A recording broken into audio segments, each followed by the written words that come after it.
மக்கள் நிருப நேயர்களுக்கு அன்பான வணக்கம். வணக்கம் சார். சொல்லுங்க சார். சார், அதிமுகவில் செங்கோடையில் இருந்த வரையும் ஒரு ராஜ மரியாதையாக இருந்தார். இப்போ அவருடைய நிலைமை எப்படி இருக்கு? எடப்பாடி அவருடைய அதிமுகவை எப்படி வழிநடத்தி சென்று இல்லை, ஏதாவது செங்கோட்டையன் அண்ணா அதிமுக இருக்க வரைக்கும் அவர் ஒரு ராஜ மரியாதை உங்களுக்கு தெரியும் நினைக்கிறேன். சும்மாலாம் சொல்லக்கூடாது. ஒரு 4-5 பேர் தான் ரொம்ப பரிச்சயமான நேமாக வெளியுறவுக்கு அறியப்பட்டது. அது யாருன்னா முக்கியமாக முதல்ல எடப்பாடி அவர், அடுத்தது ஓபிஎஸ், அப்புறம் பார்த்தீங்கன்னா இவர் நினைக்கிறேன் எஸ்பி வேலுமணி, அடுத்தது செங்கோட்டையன், அப்புறம் ஜெயக்குமார், நம்ம ராயபுரம் தொகுதி பழைய எம்எல்ஏ. இவங்க மூஞ்சிகளாக தான் அடிக்கடி டிவிலையும் வெளியுறவுக்கு அடிக்கடி பேசப்பட்ட நபர்கள். அதிமுக சார்ந்து அதிகமாக பேசப்பட்ட நபர்கள் இவங்க தான்.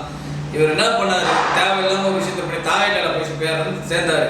இன்னைக்கு அவருடைய நிலைமை என்னன்னா ரொம்ப பரிதாப நிலைமையாக இருக்குது. உங்களுக்கே தெரியும். ஏன் விசில் அடிக்காதீங்க, அங்கே போய்ட்டு உட்காந்துட்டு ஒரு தெரியும். இப்போ கூட ஏதோ ஒரு மாநாட்டில் பரிதாபமாக உட்காந்துருக்காரு. உட்காந்துக்கிட்டு இப்போ ஏன்டா இந்த கட்சிக்கு சேர்ந்தமோ, சும்மா கூட வீட்டில் உட்காந்துருக்கலாம், இந்த கட்சி ஏன்டா சேர்ந்தமோன்ற நிலைமையில இன்னைக்கு அவர் தள்ளப்பட்டிருக்காரு. உண்மையை சொல்ல போனால் அவர் என்னன்னா இப்போ பார்த்தீங்கன்னா சமீப காலத்தில் தாவேக்கா பற்றி அதிமுக பெருசாக எந்த விமர்சனம் பண்ணதே கிடையாது. அவர் கட்சி ஆரம்பிச்சு இன்னைக்கு என்ன பண்ணாங்க, போட்டு வெளுத்து வாங்கினாங்க. யாரு? சிவி சண்முகம் முதல் கொண்டு செல்லூர் ராஜு, அப்புறம் எல்லாம் பிடிச்சி வெளுத்து வாங்க ஆரம்பிச்சிட்டாங்க. நீ பிடிச்சிக்கிட்டு எங்களையோட கை வைக்கிறேன் என்ன, நாங்கள் எல்லாம் சொம்பை நினச்சிக்கிட்டே உட்காந்துக்கிட்டு ஏன் அண்ணன் எடப்பாடியா அடிச்சு நவுத்துறாரு உட்காந்துக்கிட்டு. அவர் ஊழலை பற்றி ஒழிப்பும் பேசுறாரு. முதல்ல அவர் படத்துக்கு ஒரு டிக்கெட் ஒழுங்காக வைக்க சொல்லி முதல்ல அப்படின்னு அதுக்கு மேலே ஒரு தீவட்டி தலையை கமெண்ட் போடுறான். அதனால தேட்டரில் எடுத்தாருன்னா விஜய் கடா போய் சேரும்னு கேட்கலாம். இந்த மாதிரி அறிவு ஜீவிகளாக வச்சுக்கிட்டு நம்ம என்னத்தை பண்ண முடியும் சொல்லுங்க. அவர் 100 கோடி போட்டு சம்பளம் எதுக்கு நினச்சிங்கிற நீ? இந்த மாதிரி பிளாக்ல ஓட்டுறதுனால வச்சுதான் அவங்களுக்கு அந்த சம்பளம் கிடையாது. இந்த தமிழ்நாட்டில் அதிகாலை காட்சி ஸ்பெஷல் காட்சி கூட எவ்வளோ வசூல் வரும் தெரியுமா? கிட்டத்தட்ட 10 கோடி ரூபா வசூல் வரும் அந்த ஒரு ஷோக்கு மட்டும். இவங்க அறிவு கட்டத்திறமா பேசுறவங்களா அறிவு இருக்குமா இருக்காதான்னு தெரியாது இவங்கெல்லாம். இவனெல்லாம் ஒரு சமீபத்தில் ஒரு வீடியோ பார்த்தேன் சார். சேலத்தில் எவ்வளோ தற்கொலைகள் இருக்குன்னு போட்டிருக்காரு. ஒருத்தர் வீடியோ எடுத்து போட்டிருக்காரு. அதில் பார்த்தா ஒருத்தர் 244 தொகுதி இருக்குன்றான்.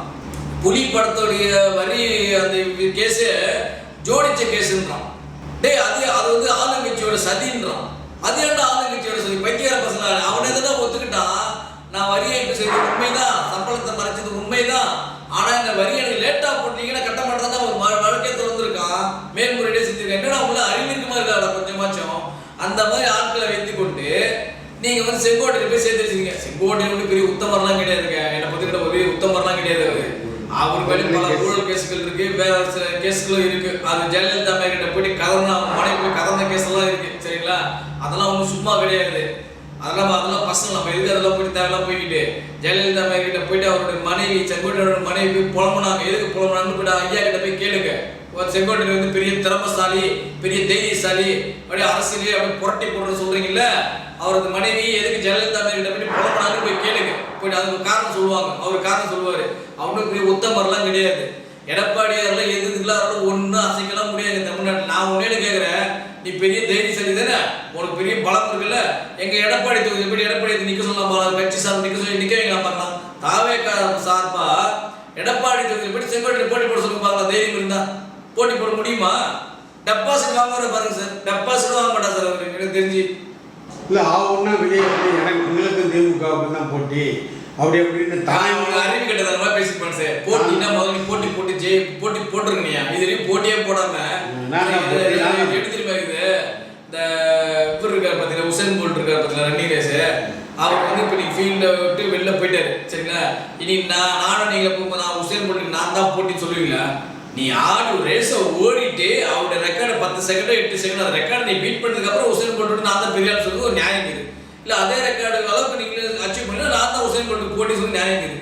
நீ ரன்னிங் ரேஸே ஓடலை, ரன்னிங் ரேஸே ஓடாமல் நான் தான் உசேன் போல்ட் போட்டி தான் எப்படி இருக்குது?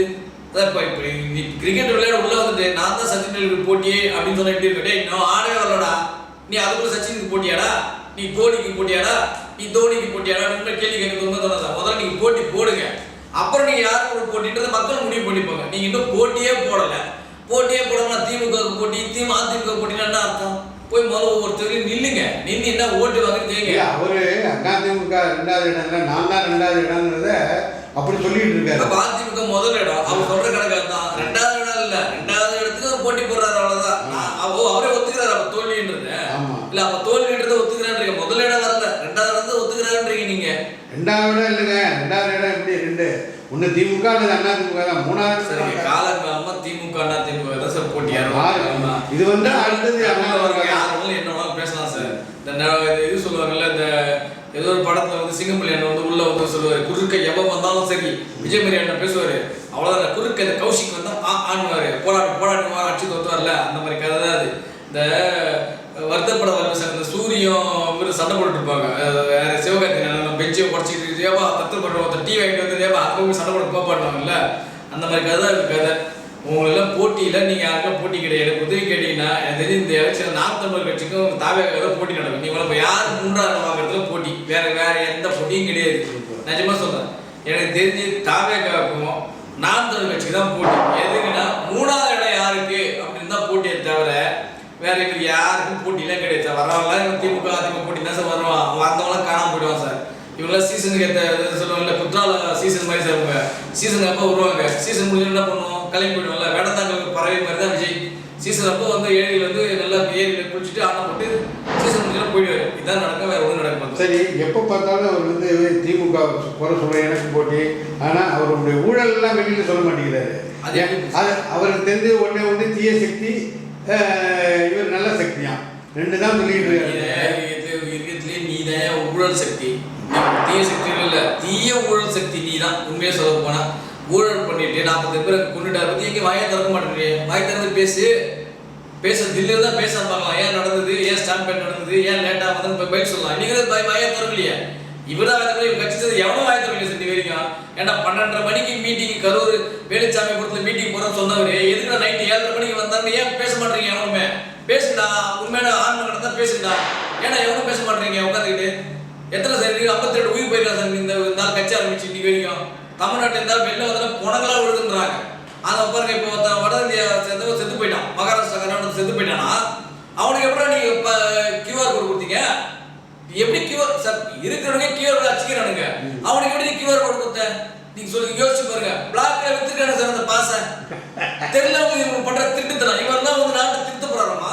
இவங்க தான் அர்த்தம் பத்தி பேசுற ஊழல்வாதிகள். ஒரு தரத்தில் நடிக்கிறாரு, இன்னும் ஓடியது மேலே மிட்டிக்காரர் கணக்கு சொல்லுது.